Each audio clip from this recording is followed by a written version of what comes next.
you get into one of these groups, there's only a couple ways you can get out. One is death.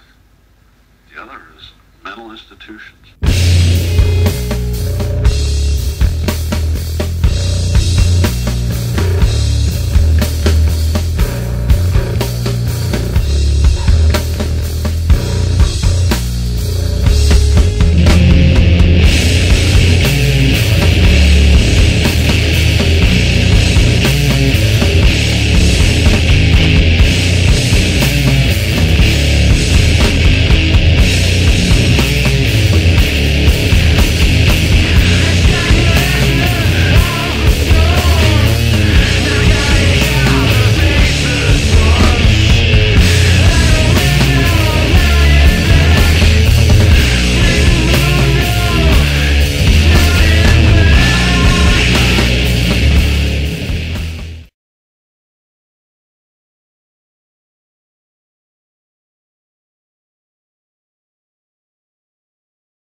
Ayo, what it is, it's the Jdog here in the Jdog'S DVD dungeon. Just want to give a shout out to all my greasy minions out there. Hope you guys are keeping it real and watching the fucking greasiest movies you can find. Anyway, this is Jdog. I'm on my epic top 50 list, and I'm here at number 46. So, what's it gonna be? Well, we haven't really touched on anything with any Romero flavor yet, so yes. Number 46 is going to be, it's not a Romero movie, but it's got a lot of Romero alumni, and it is Creepshow 2. Yes, good times. I remember watching this movie like a motherfucker when I was a kid, so really happy to have this one on my list. I think you got 3 stories. You got old Chief Woodenhead. To hunt the hay, Chief Woodenhead.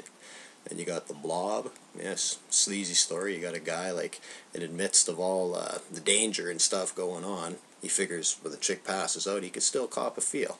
J-Dog likes that. Nice and sleazy. Then my least favorite of all the Creepshow stories, I ain't never seen the Creepshow 3 ones, but the hitchhiker, the guy, thanks for the ride, lady. He can go fuck himself. Yeah, no, that one, it's okay, but anyway, a little bit about this movie.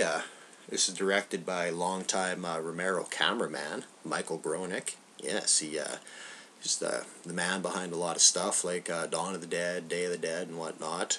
You got Tom Savini. He takes up a role in this. No, he's not doing the effects, but he plays, like, I guess it would be the creep, I guess, is what you'd call Tom Savini in this, yeah. Tom Savini's been called the creep lots of times, so he's probably used to the title by now. And the effects, some of the first jobs by Greg Nicotero and I believe Berger, they were on their own. This is before K&B had formed.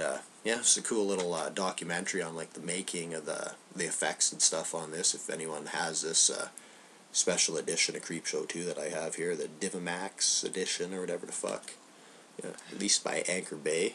Yeah, you got like I said, Howard Berger, Craig Nicotero doing the effects in this. Like your first story, it focuses on it's like a small town, poor town, like a native reservation close by, and yeah, a bunch of bums are not paying for their stuff. They're running up a tab at the local market, run by George Kennedy, yes, longtime character actor. Him and his wife, the kids are all gone and stuff. They've just kind of been footing the bill for these people, helping them out, and actually they come in and they give what they call their lene. It's like their family treasures and stuff. There's like rare stones and silver and shit worth about 10 grand. So yeah, he takes it.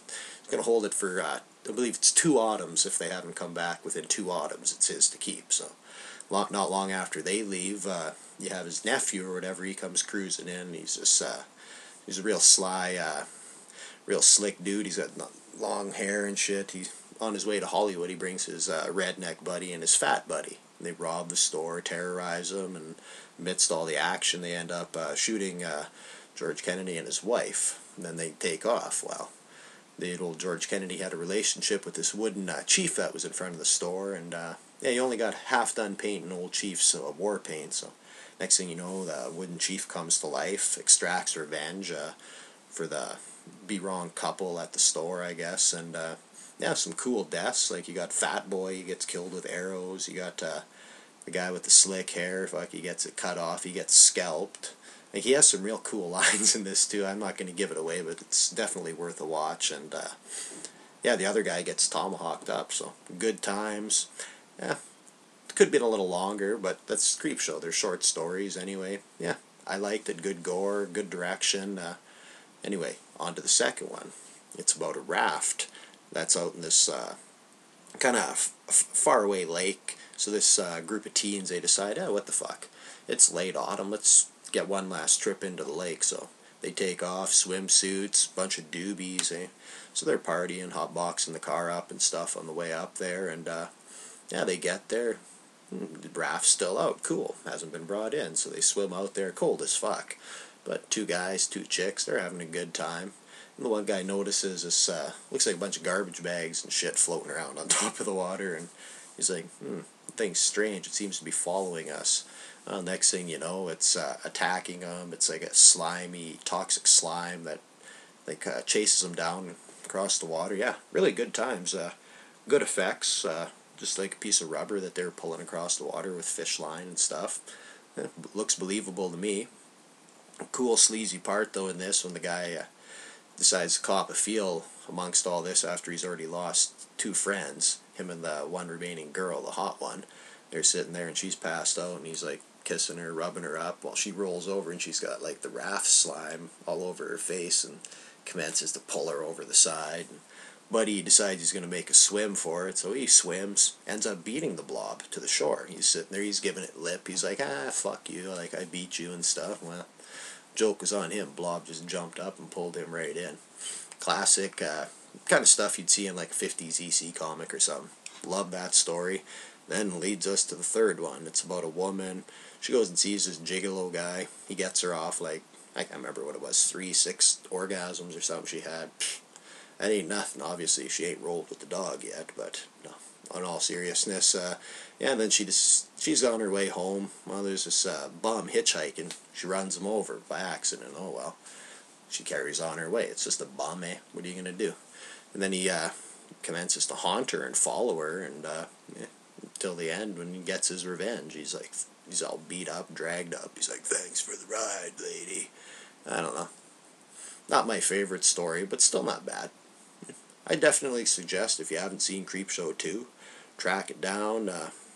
Yeah, Anchor Bay's released it a couple different times. You can find the VHS. Yeah. Jdog'S not above downloading. Download it if you need to. But anyway, this was number 46 on my list. I suggest you check it out. It's Creepshow 2, directed by Michael Gronick. Peace, bitches. And sub. Don't forget to sub and leave comments.